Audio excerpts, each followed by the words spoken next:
कश्मीर में जो पाकिस्तान की साइड का कश्मीर है, वहां पे पंजाबी फौजी साम्राज्य के खिलाफ बगावत का आज तीसरा दिन है। अवाम अपने हकूक मांग रही है।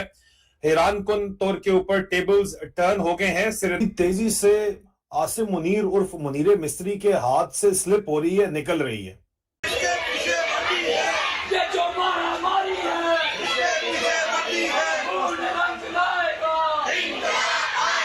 जो Pakistan administered Kashmir, so called Azad Jammu और कश्मीर के अंदर जो कुछ हो रहा है, जिस तरह के नारे लग रहे हैं फौजी साम्राज्य के खिलाफ,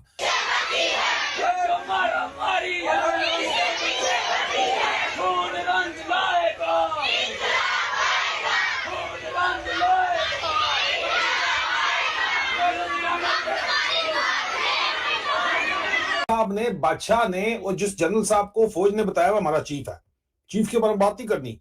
जिधर हमारा चीफ देखता है उधर पूरी फौज देखती है। चीफ पे भी लानत और पूरी फौज पे भी जो इस चीफ को देखती है उस पे भी लानत। मुताबिक जो लेटेस्ट कल हेलीकॉप्टर क्रैश मुजफ्फराबाद के अंदर हुआ, उसके बाद से 16 अफराद को जो है वो शहीद किया जा चुका है और टोटल डेथ टोल इस वक्त तक 50 से ऊपर का है। हालांकि बीबीसी 15 से ऊपर बता रहा है, रॉयटर्स ने 11 बताया था, लेकिन हमारी इतलात के मुताबिक 50 से ऊपर का इस वक्त तक शहादतें हैं जो कि इस वायलेंस के अंदर हुई हैं, जो स्टेट ने, पाकिस्तानी स्टेट ने, पाकिस्तानी मिलिट्री एस्टैब्लिशमेंट ने किया है। पीओके में मामलात अभी भी ठीक नहीं है। प्रदर्शनकारी अभी भी अपनी डिमांड्स को लेकर अड़े हुए हैं।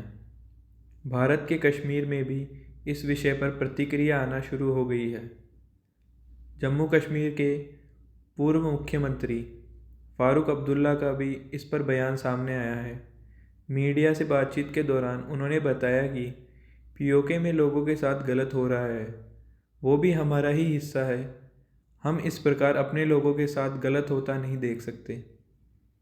उन्होंने ह्यूमन राइट्स कम्युनिटी को भी इस विषय पर देखने को कहा।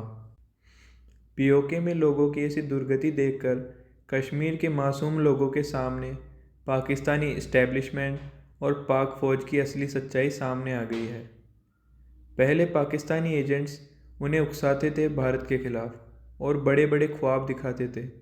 अब उन सब ख्वाबों की हकीकत सामने आ गई है। कश्मीरियों को इस समय पीओके के लोगों के लिए दुख है, साथ ही में उन्हें इस बात की खुशी भी है कि हम भारत के नागरिक हैं। हमें यहाँ स्वतंत्रता है घूमने फिरने की, हमारी ज़िंदगी यहाँ आराम से कट रही है, साथ ही में डेवलपमेंट और जॉब्स भी है, हमारे लोग यहाँ खुश हैं। दूसरी ही तरफ पीओके में लोगों के पास जॉब्स नहीं है, ऊपर से भारत से 5-6 गुना महंगाई, साथ ही पाकिस्तानी फ़ौज आवाज़ उठाने पर गोलियां चला दे रही है। यह कोई जनरल आयुब खान और जनरल ज़िया उल हक का दौर नहीं है, जहां मीडिया को कंट्रोल करके आवाज़ को दबा दिया जाता था और झूठ को सच बताकर एक नैरेटिव सेट कर दिया जाता था। आज सोशल मीडिया का दौर है। आसिम मुनीर कितना भी पाक मीडिया को कंट्रोल कर ले, लेकिन जो इंसिडेंट्स पीओके में हो रहे हैं वो सोशल मीडिया के ज़रिए सामने आ ही रहे हैं।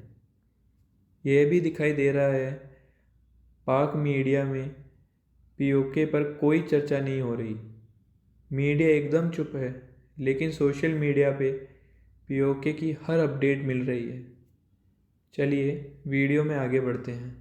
दूसरी तरफ श्रीनगर में जिस किस्म के हालात हुआ करते थे, कोई ज्यादा अरसा तो नहीं गुजरा जो विजुअल्स आया करते थे, अब वो हालात जो हैं वो मुजफ्फराबाद के, रावलाकोट के, मतलब पाकिस्तान की साइड के जो है वो हो गए हैं। तो अब सवाल आपसे ये है कि मकबूजा कश्मीर कौन सा है, आपकी तरफ श्रीनगर में या हमारी तरफ मुजफ्फराबाद में?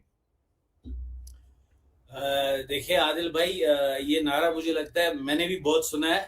हमने यूएन में भी काफी दफा खुद भी लगाया है और इसको मशहूर मंजूर पश्तीन साहब ने किया था मेरे ख्याल में, जब पश्तून की मूवमेंट चली थी कि जो दहशतगर्दी है इसके पीछे वर्दी है। तो देखें, हम कश्मीरियों के लिए, ये तो पश्तूनों के लिए पंजाब सिंध में और क्या कहते हैं बलोचों के लिए शायद ये नारा थोड़ा बहुत नया हो।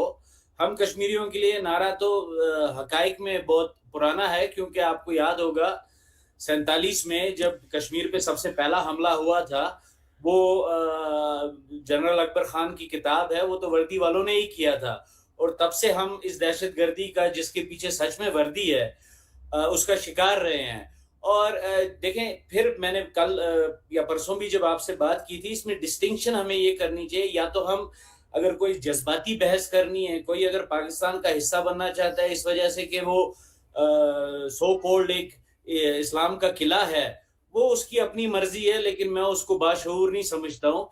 बाशऊर लोगों के लिए तारीख जो है और फैक्चुअल फैक्ट्स जो हैं वो बहुत मायने रखते हैं। तो ये कश्मीर तो हमेशा से, मकबूजा कश्मीर तो सो कॉल्ड आज़ाद कश्मीर और गिलगित बल्तिस्तान ही रहा है, क्योंकि उधर पाकिस्तान का गैर कानूनी कब्जा है। यहाँ पर ये मकबूजा कश्मीर नहीं है। उसकी वजह ये है कि देखिए, जिस कश्मीर की हम बात करते हैं वो सारे का सारा, जिसको हम erstwhile princely state of Jammu and Kashmir कहते हैं, उसका इल्हाक हमारे महाराजा ने, जो हमारा लीगल रूलर था, उसने वो इल्हाक किया हिंदुस्तान के साथ। और वो भी तब किया जब 47 में यहाँ पर पाकिस्तान की फौज आई और उसने दहशतगर्दी की, तो वो मजबूर हो गया इलाक करने पे, अपने लोग, अपने अपने रियासत को बचाने के लिए। तो ये पाकिस्तान में ये नारा, सो कॉल्ड आजाद कश्मीर में, मुजफ्फराबाद में ये नारा बड़ा मशहूर हुआ कि जी मकबूजा कश्मीर इस तरफ का कश्मीर है जहां मैं बैठा हूं। लेकिन असली हकाइक अगर हम देखेंगे तो मकबूजा कश्मीर वही है जहां पर आज लोग आजादी मांग रहे हैं। आज देखें, जब तक पीओके के लोग मुजफ्फराबाद को बेस कैंप की तरह इस्तेमाल करते थे और यहाँ पर दहशतगर्द भेजते थे, तब तक कोई ज्यादा मसाइल उनके नहीं थे। जब आज बेस कैंप के लोगों ने अपने हकूक मांगना शुरू कर दिया, तो आज आप ये देखेंगे पाकिस्तानी एस्टेब्लिशमेंट, पाकिस्तानी मिलिट्री और आईएसआई आज उनको भी दहशतगर्दी का इल्जाम लगा रही है। जिस पे मेरा सवाल आपसे ये है कि इंडिया ने ऐसा क्या किया कि ये नैरेटिव शिफ्ट हो गया? नहीं तो इस तरह खुल के जो है वो आपकी साइड पे, कश्मीर पे भी जो है वो इस तरह बात, मतलब जो रिसेप्शन नहीं थी पाकिस्तान की तरफ आपके इस नैरेटिव की, अगर नैरेटिव आप चलाते भी तो अब उसकी रिसेप्शन है। ऐसा क्या किया इंडिया ने कि ये जो है वो टेबल्स टर्न हो गए, या ऐसा क्या किया पाकिस्तान के अंदर, क्या हुआ कि ये टेबल टर्न हो गए हैं?